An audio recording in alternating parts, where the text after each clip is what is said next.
महाराज जी, आपके द्वारा दिए गए दिव्य राधा नाम को मानस पटल पर अधिक समय तक स्थिर और स्पष्ट कैसे देखते रहें, ऐसा कैसे? अभ्यास योग युक्तेन चेतसा नान्यगामिना।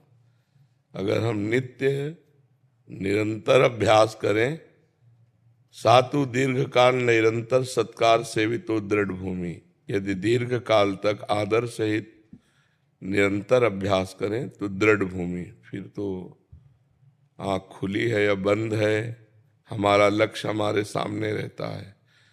अगर हमारा अभ्यास कमजोर रहेगा तो मन अपनी रील चलाएगा। भूत का चिंतन, भविष्य का चिंतन, ऊट पटांग चिंतन, इसका एक कार्य है।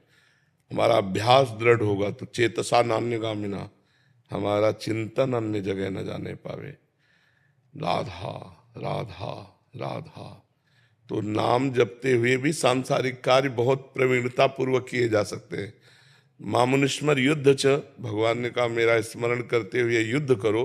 तो जब युद्ध करते हुए भी स्मरण हो सकता है तो युद्ध से ज्यादा भयानक कोई कार्य होता नहीं है। हम नाम अंदर अंदर स्मरण करते हुए सब कार्य कर सकते हैं। तो अभ्यास करो, जैसे कुछ दिन पहले अभ्यास में लिखना होता है राधा, फिर वो दिव्य ज्योतिर्मय तेजोमय हमारे नेत्रों के सामने रहता है। अभ्यास परिपक्व हो जाने के बाद तो हम जैसे आपसे बात कर रहे हैं तो आपके चेहरे में हमें नाम दिखाई दे रहा है, तो हम नाम से कभी अलग नहीं होते, हर समय नाम से बात कर रहे हैं जबान से, वो आंतरिक चिंतन के साथ राधा नाम आपके चेहरे पर हम लिख रहे हैं, इसलिए कभी नाम से बिलग नहीं रह सकते।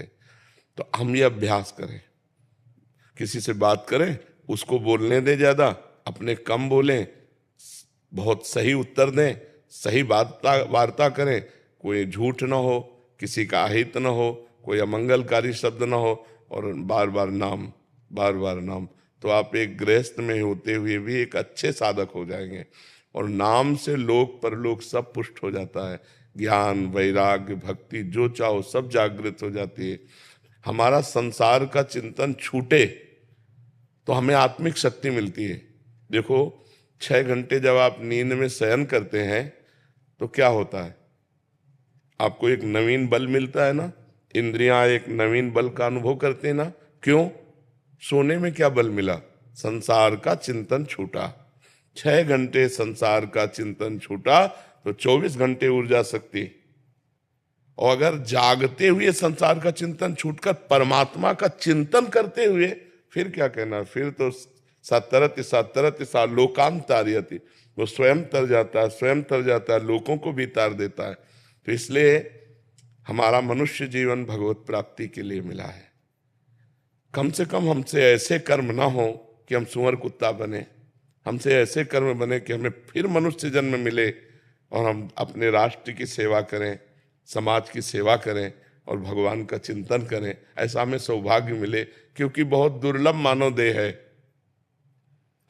किसी भी योनि में नवीन कर्म करने की स्वीकृति नहीं है। 83,99,999 योनियों में एक भी योनि नहीं जिसमें क्रियमाण किया जा सके, वो केवल मनुष्य योनि में है। अब आप अच्छा से अच्छा कर्म करके भगवान को प्राप्त हो सकते हैं, बुरा से बुरा कर्म करके भूत प्रेत बन सकते हैं, नाली के कीड़ा बन सकते हैं, नारकी योनियों को प्राप्त हो सकते हैं। इसलिए हमें चाहिए कि हम सही कार्य कर पाएं, इसके लिए हमारी बुद्धि शुद्ध होनी चाहिए।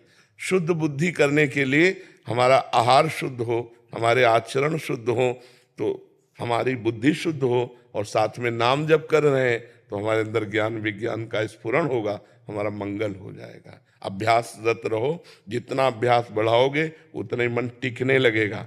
देखो पहले 1 मिनट भी नहीं टिकता था, अब 1 मिनट तो टिकने लगा, तो मतलब हम अपने शत्रु पर काबू पा रहे हैं। जो हमें 100% माया में लगाया था, कुछ परसेंट तो भजन में लगने लगा मन। अब धीरे धीरे में इसको परसेंट बढ़ाते चले जाए, समय बढ़ाते चले जाए, तो ये लग जाएगा। और ये जब लग जाता है, जिधर लग जाता है तो हटना नहीं चाहता। भजन में लग गया तो हटना नहीं चाहता, विषयों में लग गया तो भजन में लगना नहीं चाहता, और भजन में लग गया तो विषयों की तरफ जाएगा ही नहीं। नारायण हरि भजन में 5 न सुहात, विषय भोग, निद्रा, हंसी, जगत प्रीति, बहुबात, ये सब छूट जाता है, अपने आप छूट जाता है।